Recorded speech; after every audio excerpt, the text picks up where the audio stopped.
Hello everybody, welcome back once again to the Final Fantasy VII walkthrough. I think we're, just about to hit the, what is this, the Sector 6 slums, I think?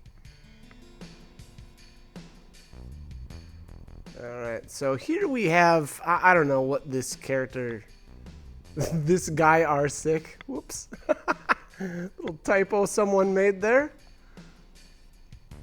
Alright, so this character here, I don't remember exactly what's going on with him, but so he's got a tattoo, I believe. We're gonna see here. And there's a tattoo. I think it was the number 2. Okay, so I don't know, kind of I don't know if I would say like foreshadowing. Excuse me. But anyways, kind of an interesting character there. That I guess I would say just keep that in the back of your mind. This obviously we have no idea what's going on with him, but he seems somewhat unresponsive and didn't appear to be doing so well. Here I bought a fire materia. I don't know if that was really a great idea or not. I don't remember like the first time in the game where you actually find one, or if you ever find one. I don't remember, so I figured I didn't have one yet, so I just picked one up. Alright, so what do we have here? Okay, this is just an item shop. Nothing really fancy here. I bought a couple of antidotes, I believe. Yeah. So we'll see if those end up coming in handy or not. And yes. Okay, so this house here is kind of interesting. I believe there is a poster that you'll have to interact with. Well, not have to, but it's a good idea too, I would say. Yes, on the wall here. Alright, so Turtles Paradise number 1. There are a bunch of these Turtles Paradise like posters that you'll find throughout the game, and if you find all of them, you get a couple of decent items. So we will obviously be looking out for that. That kid's drawer there's a hidden drawer, and if you decide to not take his money, it will pay off. I would say I think it's much better to not take the money and come back later. The next time we come through town, he will have a decent item for us. I think it's a turbo ether, so much better than 5 gil. Okay.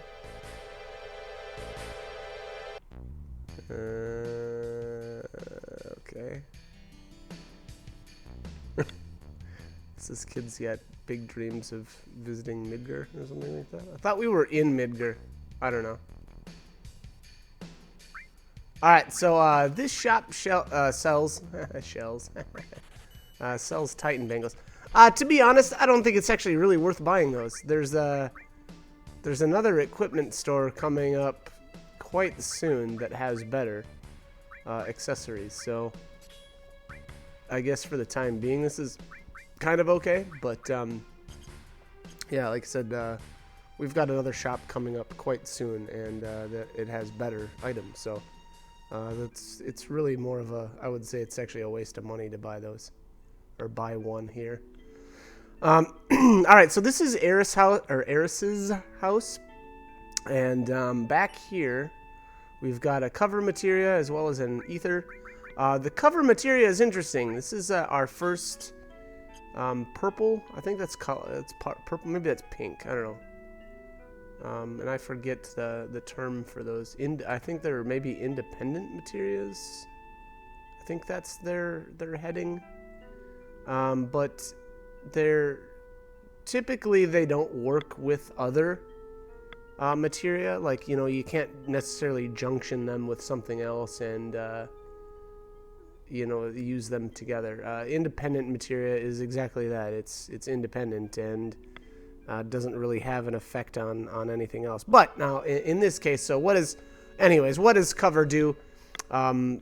Pretty much exactly the way it sounds. If a enemy tries to attack another character in the party, the person that has the cover materia will oftentimes jump in front of that character and take the attack for them. Now, the probability of that happening depends on the level of the cover materia.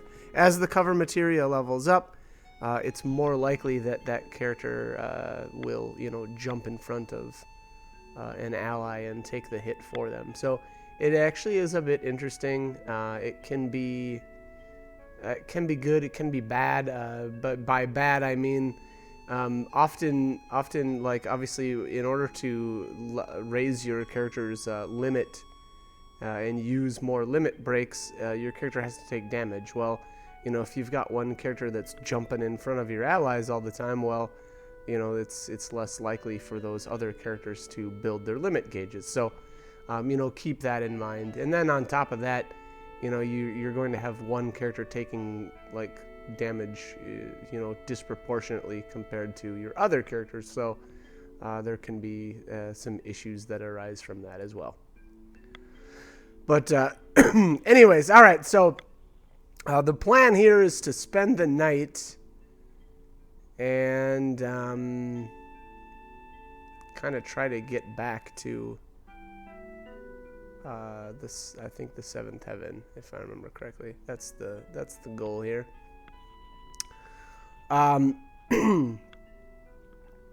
not sure again here what these voices are. Obviously, Cloud, it seems is speaking to someone, but I don't know if this other voice is another voice in his head. I don't know if it. I don't remember. Again, I'm pretty rusty on the storyline of this game, but I don't remember if it's supposed to be a voice in his head or if it was like another conversation that he had with somebody else.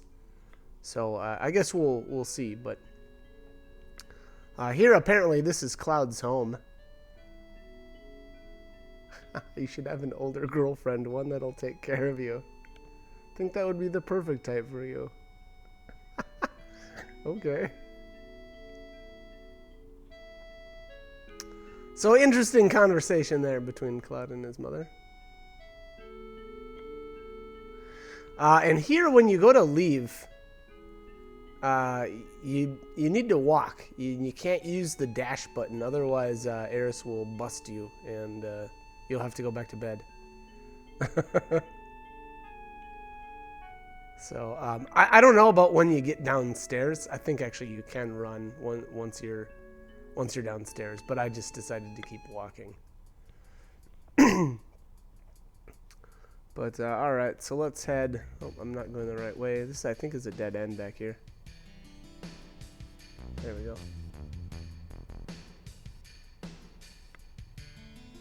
But that's literally impossible.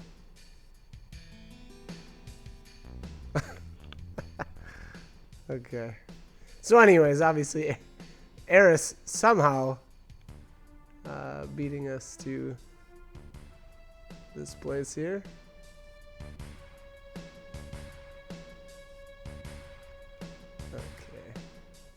Okay. So here in this area here, you can get into some random battles. If you want to fight a little extra, I guess you could.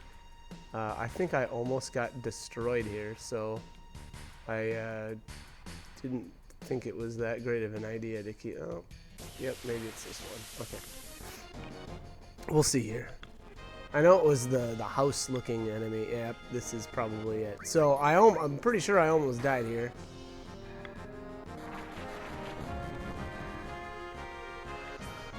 So if you noticed, and I don't know if I pointed this out, but I think at some point I moved Aeris into the front row. Now, you could argue whether or not that's a good idea or not. The problem with being in the front row is, especially at this point in the game, Aeris has very little health. That's probably obvious.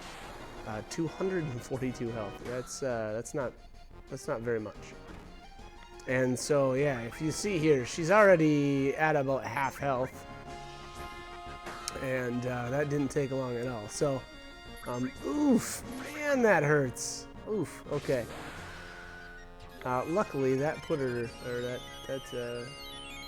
brought the limit gauge up enough to have her use Healing Wind. Now, Healing Wind only, unfortunately, restored about half of her health, so she was still in quite a bit of danger here. But anyways, long story short, what I was getting at is having her in the front row is not that great. There you go.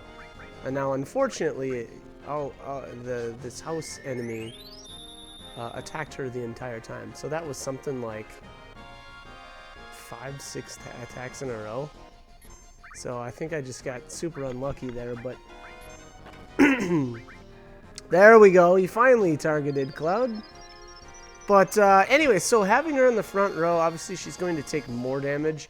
She will deal more damage, but to be completely honest, her damage is not very spectacular at this point in the game. So I kind of do think it's actually a good idea to keep her in the back row for the time being. And in order to do that, I think you just go into the inventory and then the order heading. You can select that, and then I think you just click her like twice. And that'll move her, you know, either into the front or the back row. So for the time being, I would say that that's not a bad idea. You know, just leave her in the back, and then that way she just won't take the hits that hard. Or she won't take such hard hits. Anyways, it'll cut damage. How about that? That sounds better. What do you mean in a way? Alright, so there's an argument here on whether or not Aeris should even come with or not. I don't know.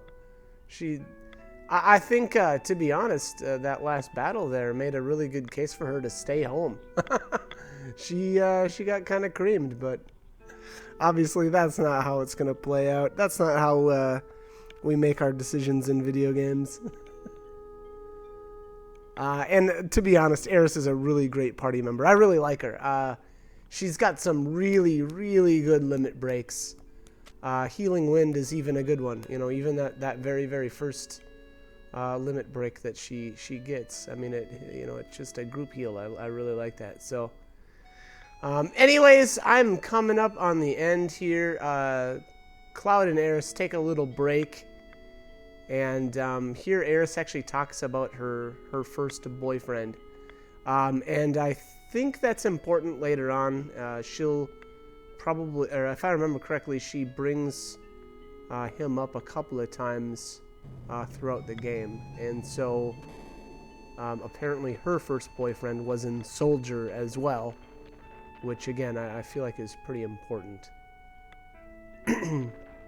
And there we have Tifa in, I don't know, some sort of get up there. And not exactly sure where she's heading, but we're about to find out. So anyways, as always, I hope this guide was helpful. And I hope you join me for more videos. Thanks for watching.